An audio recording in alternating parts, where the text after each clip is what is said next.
Que alimentos eu devo evitar quando eu tenho hipotireoidismo? Existe uma ideia que é comum, que é divulgada, que é evitar as brássicas. As brássicas é um grupo de alimentos no qual pertence a couve, couve-flor, couve de Bruxelas, brócolis, repolho, rabanete. Só que as brássicas vão atrapalhar no funcionamento tireoidiano apenas se você consumir exageradamente. Talvez se você for uma pessoa crudívora, que é uma pessoa que só se alimenta com frutas, verduras predominantemente, tá? Mas eu não diria que você deve evitar esses alimentos, até porque você viu que eles são fontes de selênio, de zinco, de magnésio também. Agora tem um alimento que é bem importante de você evitar se você tem hipotireoidismo, que é a soja.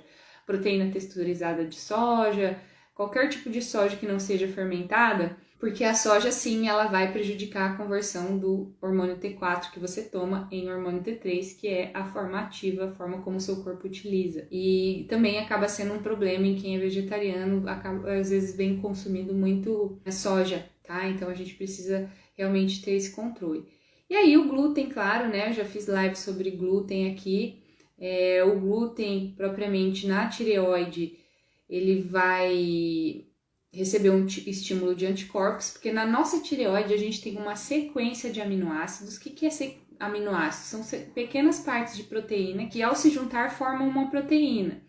Então na minha tireoide eu tenho sequências muito parecidas com a da gliadina, que é a proteína do glúten. Então toda vez que eu tenho contato com a gliadina, porque lembra, ela é uma molécula grande que eu não tenho capacidade de digerir, e aí o intestino do autoimune está esburacado, essa proteína grandona que não foi digerida porque você não tem enzima, encontrou espaço para entrar para dentro do seu corpo, para sua corrente sanguínea, porque tá um buracão no seu intestino. A hora que ela passou, ela estimula todos esses anticorpos, que são as nossas células de defesa, a atacarem a gliadina. Só que você tem uma doença autoimune, ao qual o seu corpo acaba atacando células sadias. E se você tem uma tireoidite de Hashimoto, cada vez que você come glúten, você tá dando um estímulo para o seu corpo atacar suas células tireoidianas, desenvolvendo assim uma tireoidite de Hashimoto, agravando a que você já tem e fornecendo um terreno biológico, um ambiente corporal favorável ao aparecimento, ao desenvolvimento de uma segunda, uma terceira, uma quarta autoimune. E todas as estratégias alimentares que eu tenho falado frequentemente aqui, além do glúten, além da soja, laticínios, álcool, embutidos, né? Prática do jejum intermitente, restrição de carboidratos, né? Uma dieta low carb baseada na dieta do Mediterrâneo, modulação intestinal, tudo isso que eu venho falando, ela se aplica ao hipotireoidismo desencadeado pelo tireoidite de Hashimoto. São todas estratégias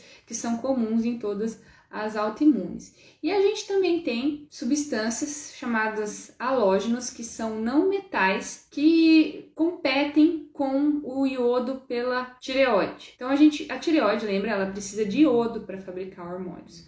Só que ela tem esses não metais, que é flúor, cloro e bromo, que a tireoide também acaba preferindo. Ela tem um receptor que reconhece como algo a ser ligado ali nesse receptor.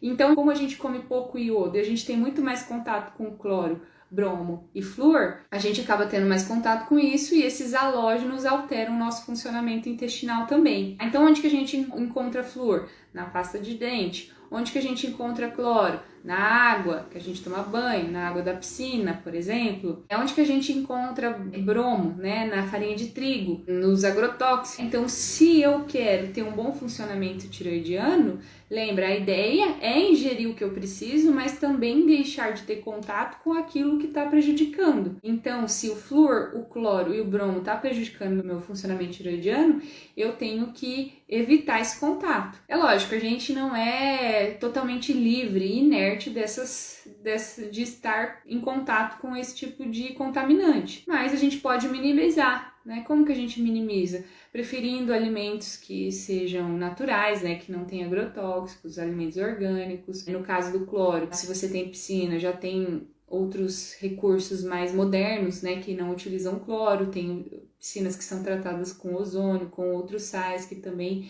fazem a mesma função do cloro. Existem adaptadores de chuveiro que filtram a água do chuveiro para tirar o cloro, porque a nossa pele, gente, ela absorve muita coisa boa e coisa ruim. E aí, quando a gente tem contato com essas coisas pela nossa pele, pela nossa mucosa oral, a gente absorve também. tá? Então, procure evitar, diminuir o contato com esse tipo de não metal. Também contribui para a não captação de iodo pela tireoide. Aí a gente tem alguns medicamentos que influenciam nisso, principalmente anticoncepcionais.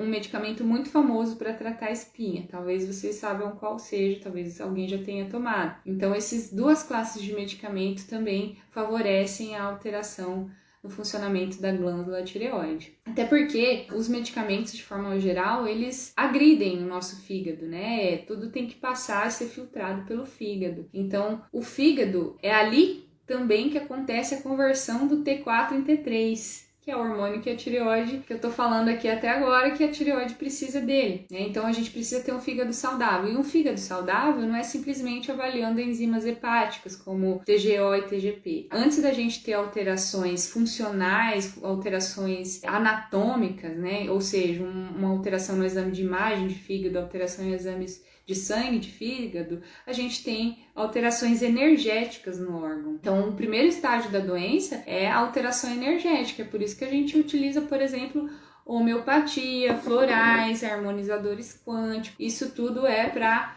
agir no equilíbrio energético, né? E os órgãos também têm desequilíbrios energéticos. E também, se você tem uma alimentação que favoreça mais a intoxicação do que a detoxificação, você acaba tendo também mais alteração na saúde do seu fígado, que é importante para a conversão de hormônios tiroidianos. Então, a detoxificação são processos que a gente tem que estimular diariamente, através do que a gente come, né? Se a gente mais coloca coisa que está intoxicando nosso fígado para dentro, ele vai ficar mais intoxicado. Então, a gente precisa ingerir diariamente alimentos que vão contribuir para a detoxificação do fígado. E também a gente pode lançar mão de estratégias, né, de dietas detox, de limpezas do fígado de forma periódica também. Tudo isso para otimizar o funcionamento da tireoide. Olha só, lembra que o nosso corpo, ele é interligado.